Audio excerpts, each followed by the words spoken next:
Good morning, Knicks Nation. Today is Thursday. It is the 16th day of September 2021. I hope you're all COVID-free and healthy today.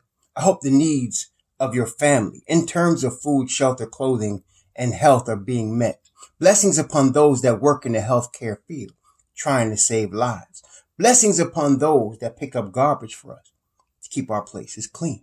Blessings upon those also that make deliveries for our convenience. Double blessings on those trying to deliver, boys and girls, men and women, children, babies, toddlers, and adults from prostitution, child molestation, pedophilia, child pornography, and adult pornography, as well as human trafficking, sex slave operations that are going on a worldwide basis. Double curses upon the souls of those that support these disgusting industries which destroy the lives of innocents. Finally, blessings upon the homeless. 600,000 men, women, children, families, veterans on the streets of the United States of America, with the numbers increasing daily.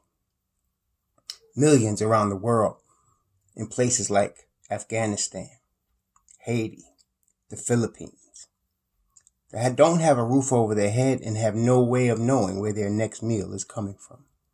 Blessings upon those. Blessings also upon those trying to help, for theirs is the kingdom. Yesterday, it was reported that Frank Nitty is going to sign with the Dallas Mavericks. I think that before we continue, that at the end of the day, we're going to probably find out Frank had several teams that he could have gone to. I wanted him to go either to Dallas or to Toronto or San Antonio or Utah. I had those four teams. The Dallas situation has changed to me because Rick Carlisle is no longer the coach, and I thought that was why I wanted him to go to Dallas. But he has Jason Kidd as the coach now, so that's going to be an interesting situation. But it was obvious. It made sense when they said it because, number one, as we're going to talk about today, there are a number of players that Frank has played with on Dallas.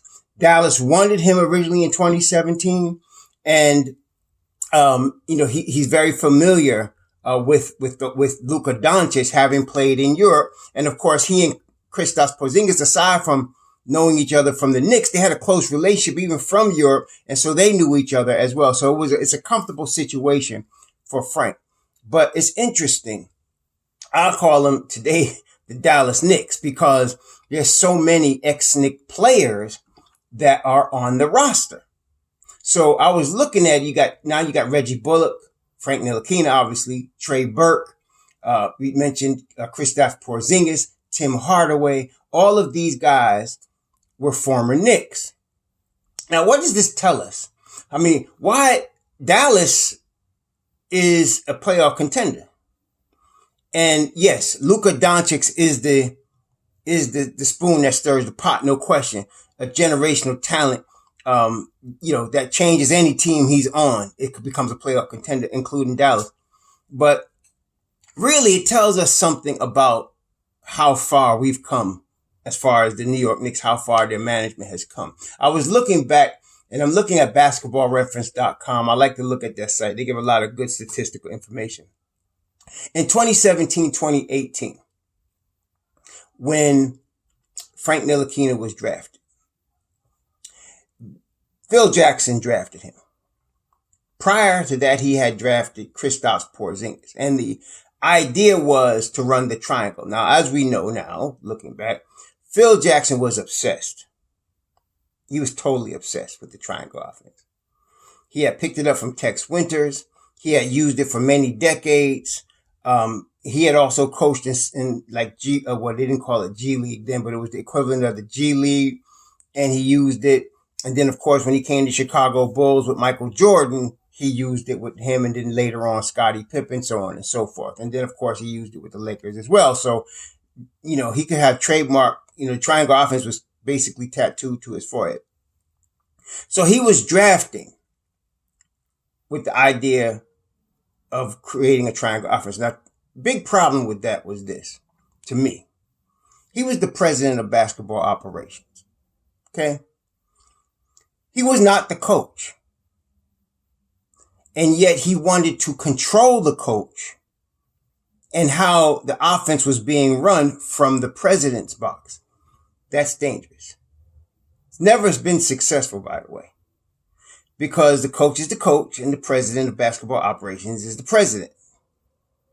And that's one of the reasons that failed. So he was controlling who the Knicks were drafting, and he drafted Kristaps Porzingis with the idea that Kristaps was going to play the pinch post, the pinch post guy in the triangle offense.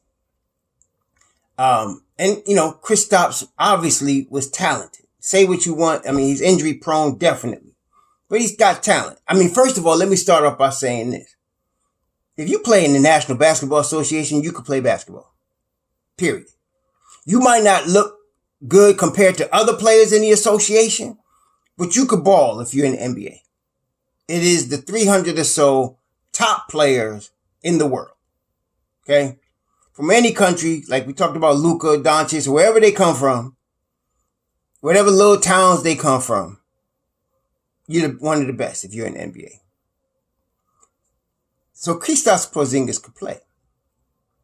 So then he drafts Frank Nitty because he likes, as you look back in Phil Jackson's history, he likes big guards to run the triangle offense. Frank would have been perfect running the triangle offense. Okay. Problem was, Jeff Hornacek was saying yes to Phil all the time, but really, as you can see now, looking back, he was not comfortable with the control freak that Phil Jackson was. If you look at Jeff Hornacek's offenses when he ran Phoenix, when he coached Phoenix, I think they won 45 games or 48 games one year. They surprised the whole NBA. And he had some good guards. He had, I think, Isaiah Thomas. He had Eric Bledsoe, pre-prime Eric Bledsoe. He had, Goran Dragic as well. And so he ran his offense with three guards and he had a really smart offense. He's a good offensive mind. Problem was he was trying to combine his style with what Phil Jackson wanted. And his style didn't really, as it turns out, didn't fit with what Phil Jackson wanted, nor did the personnel that he needed to run his style of offense. He wasn't a defensive coach either. So that year, the Knicks won 29 games. Okay, they won 29 games. They had on their roster, along with KP, they had Tim Hardaway, they had Frank, they had, I'm talking about Mavericks, they had Trey Burke on that team. All of these guys were on that squad. Courtney Lee, who ended up playing for Dallas too. All of them were on that team, and they won 29 games. The next year, 2018-2019, they were even worse. They won 17 games. I think that was the year KP got hurt. And what happened now, they signed Tim Hardaway. Now, this is another issue we had. I don't think it was a bad plan. I just think the plan fell apart. First of all, Steve Mills and then Scott Perry inherited Phil Jackson's triangle offense built team. But they were not playing the triangle offense anymore. And so they hired David Fizdale. I thought, and I'm sure they must have thought, David Fizdale was going to be a defensive-oriented coach. He had just coached grit and grind in Memphis. As it turns out, he wasn't a good coach. He's a better assistant coach than he is a head coach. And that's not saying anything. I mean, that's just the way it is for a lot of guys. Maybe he'll learn. In the future, he could be a good head coach, maybe. But with the Knicks, he was terrible. And he coached no defense. And he used all these little gimmicky things like carrying an axe around. It's supposed to be to motivate, but it didn't work. Trey Burke was on that team. Frank Nitty was on that team. Courtney Lee was on that team. We had a whole bunch of Dallas Mavericks also on that team. Tim Hardaway. Problem with Tim Hardaway was Tim Hardaway's a second or third option. He's a very good second or third option. And I think that's what they signed him to be. They intended that Kristaps Porzingis was going to be the number one option. And they signed Tim Hardaway with the idea of him being the second option. That made sense. But number two things happened. Of course, KP never really materialized as a number one option. Even on Dallas, he's not the number one option. That's problem number one. Problem number two, of course, he was hurt all the time. And then by de facto, Tim Hardaway became the number one option. And that didn't work out too well. Then, of course, again, there was no defense being played. Okay? They won 17 games. The 2019-2020 season, they won 21 games. They still had this. They had Frank on the team. They had traded Tim. They had traded Courtney Lee. They had traded Trey Burke. And all those guys on Dallas. We had brought Reggie Bullock, and he was hurt most of that year. And that year, we started off with David Fizdale and finished with Mike Miller. And we won 21 games, and most of those wins came from Mike Miller. So the problem it was really that the Knicks started with Phil Jackson, and he was definitely putting his imprint on the Knicks and his image. And it took them a couple of seasons to dismantle that. It wasn't anything wrong with the players. You see, in the NBA and in any basketball, I think most of you agree, you got to put players in the best position to succeed. You got to play to their strength. You got to set up defenses and offenses that play to their strengths. David Fizdale, and before him, Jeff Hornacek, they did not do that. Phil Jackson did not do that. Honestly though, Phil Jackson came to close it because he was drafting players to play into his triangle system. But as soon as he was gone, the triangle was too. And then, it is what it is. So now, Dallas has all of these guys. Luka Doncic is definitely a number one option. No question. And so you got KP as the number two option, and you have Tim Hardaway as the number three option. See, Luka Doncic makes all the difference here. We wanted KP to be Luka Doncic, but he wasn't. He may never be Luka Doncic. I mean, he's 26 this year. He's approaching what would be his prime. Now, he lost 2 seasons to the knee injury, but I think we can agree he's not a number one option. He's got tremendous talent, right? Tremendous talent. 7'3", wingspan, defense, block shots, run the floor, all that. Nice jump shot from 3, but he's not a number one option. Luka Doncic is a number one option. So now you got a number one option in Luka Doncic. And you got your number 2 as KP. And you got your 3 option as Tim Hardaway. Now you got something. They signed Reggie Bullock, who's definitely a third option. A solid third option. Spot up shooter. Whereas Hardaway is a streak shooter, but Hardaway's a scorer. Like we talked about the difference between shooter and scorer. Hardaway's a scorer. Bullock is a shooter. And now you add a Frank Nitty, who's a defensive guy that does not need to have the ball. Now it fits. So the Dallas Knicks are going to be better than the previous New York Knicks were, because they're getting the players put in positions to be successful. Whereas the Knicks never did that. And I'm not blaming the current management, because what the current management did is what actually Steve Mills and them should have did. That's one of the mistakes they made. What the current management did is unfortunate, but generally speaking, when you get a new head coach, new president of basketball operation, new general manager, what they usually do is they clean house. Especially in a rebuilding situation. They keep the kids and they clean the house. Okay? Knicks really never did that until Tom Thibodeau. Okay, when Tom came with all that, they did that. I mean, they started because they got rid of all those guys that were ex-Knicks. But then, of course, they continued. And unfortunately, part of that cleaning house was Frank Nitty. Because, I thought he was going to be a Tibbs guy because of his defensive focus. But apparently that wasn't the case. I can't explain what happened or whatever. It is what it is. He wasn't a Tibbs guy. He didn't play. So Dallas wanted him. And when he was drafted in 2017, they wanted to draft him, but the Knicks picked before them and got him. So, now they're going to get the player that they wanted. And so obviously it was more than Rick Carlisle, because Carlisle's not there anymore. Jason Kidd is the guy. And so whoever else is in the Dallas, front office, they were looking at Frank, and they still wanted Frank, and they got him. But in the Dallas Knicks situation now, they're going to all play much better than they did with the Knicks, which is normally, we know as Knicks fans, that's the case. But it's because they now have the pieces where they're supposed to be. They have the pieces where they're supposed to be. That's very important. And it all started when they got Luka. Luka was the key. And now, as you can see, as I mentioned, you got Luka as your number one option. You got KP as your number two option. You have Tim Hardaway locked in as your number three option. You got another solid number three option in Reggie Bullock, who's also a better defender than Tim Hardaway. So you got your player. And then, of course, you got your Trey Burks coming off the bench. You got your Jalen Brunson as your backup point guards. Those your backup. Frank is not going to be a point. I don't think Frank's going to be a point guard on Dallas. Frank's going to be a wing player on Dallas, a backup wing. He's going to play behind a Hardaway or a Reggie Bullock. That's where he's going to play. He's not going to be, Jalen Brunson is more than adequate as a backup point guard. And then, of course, you got Trey Burke backing him up as well. So you got that.